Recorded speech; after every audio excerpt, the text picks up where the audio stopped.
everybody, my name is Shortline819 and welcome back to part 2.5 of Surveyors of Staten Island. What? Let me explain. Back in December 2024, longtime friend and fellow YouTuber 29 Down the Line and I went on a trip to New York City, mostly just to ride transit. The main highlight was a roundabout trip from the Bronx to Staten Island and back via New Jersey, hence Surveyors of Staten Island. We started our grand day out by walking from Mount Vernon to Wakefield 241st Street, and then took a combination of the 2, 5, and 6 trains to 96th Street. We then rode the 2nd Avenue subway from 96th Street to 33rd Street. 29 has the first two parts documenting that up on his channel. 29 would normally go into the utterly tortured history of the 2nd Avenue subway in his video, but he asked me if I could make a separate video on it. Of course, I was happy to oblige. Now to the man himself for a brief description on the 2nd Avenue subway. Hello, 29 here. The 2nd Avenue subway is the newest subway line in New York City, opening in 2017. It runs from 96th Street to Lexington Avenue/63rd Street, totaling 3 new stations, and is mainly served by the Q train. The line will eventually extend up to 125th Street and down to Hanover Street, which will be served by the new T train. Thank you, 29. He mentioned that the 2nd Avenue subway opened in 2017, but what if I told you that it had first begun planning all the way back in the 1920s? Let's get into the history.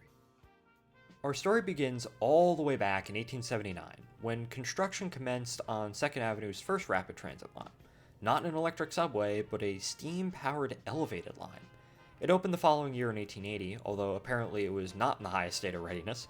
Despite early troubles, the L quickly grew in popularity and was eventually electrified in 1900 as a part of a larger citywide program. Let's flash forward to 1921. Mayor John F. Hyland, concerned with the increasingly crowded state of the subways and fed up with the privately operated Interborough Rapid Transit and Brooklyn Manhattan Transit subway companies, formed the New York Transit Commission to study the issue. The study they produced would culminate in the formation of the city-owned independent subway system, which would first open in 1932. Backtracking once again to 1929, the ISS had already begun to study major extensions to the system, even before the first fare was collected. The main feature of the system would be a new 4 to 6 track trunk line from Pine Street up to the Harlem River. It would then run north to Melrose and proceed to split into branches to Throggs Neck in Eastchester. The plan was approved that same year, with the opening of the 2nd Avenue trunk expected sometime in the 1938 to 1941 timeframe. However, the double whammy of the Great Depression and the discovery that the line's costs were somehow underestimated by 100% led to the opening to be pushed back all the way to 1948, and you thought the Purple Line had problems. The 2nd Avenue trunk remained on paper for the next decade, with construction never actually starting. A new downscope plan emerged in 1939, which would divert the southern end of the line into Brooklyn. The following year, the ISS, IRT, and BRT were unified into one city-owned system, just in time for World War II to halt any further subway construction. In 1942, the 2nd Avenue L was torn down, mostly because everyone thought that the subway was about to be built.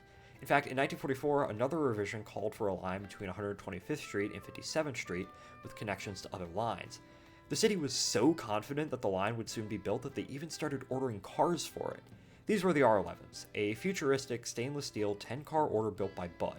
This million-dollar train was pitched as the cars that would run on the 2nd Avenue subway. But what about the line itself? In 1951, the voters in New York passed a $500 million bond issuance to fund its construction. However, rising material costs due to the Korean War and the fact that officials elected to use the money for improvements elsewhere led the project to once again wither on the vine by the end of the decade. Jumping forward to 1964, that year the Urban Mass Transit Act was passed, allowing transit projects to be eligible for federal funding for the first time. This led to several new systems such as WMATA, BART, MARTA, and the 4th attempt to build the 2nd Avenue subway. This time it would be a simple 2-track line running from 34th Street to 126th Street.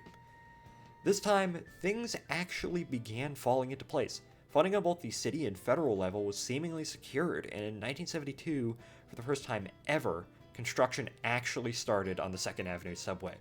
Portions of the subway tunnel started to be excavated, and those involved were confident that trains would be rolling by the end of the decade. However, the reality was that New York City wasn't doing too good financially. 2 decades of suburban flight and poor fiscal management pushed the city to near bankruptcy by 1975. Once again, the 2nd Avenue subway had to be shelved. For the next half-century, stories of a mythical subway line under 2nd Avenue became one big citywide in-joke. No one wanted to take a crack at building this cursed line. At least until the new millennium. In 2004, a greatly rejuvenated New York once again decided to try again. And this time, they actually built the damn thing. Funding was soon secured, contracts were awarded, and in 2007, construction once again started.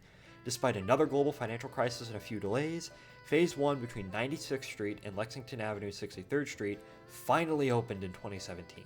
It only took 88 years.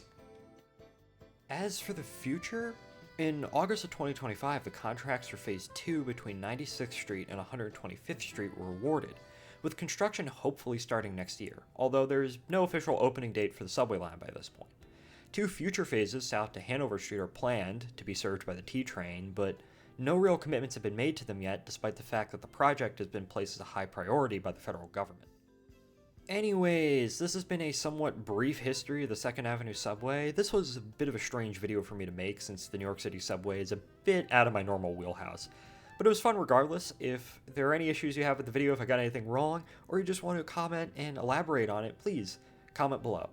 Thank you to 29 Down the Line for going on this trip with me and for the voiceover, as well as everyone else for all the photos and videos used. All additional credits are in the description. Stay tuned though, as next time we will be taking a path to a certain garden state. See you all in the next one. Goodbye everybody.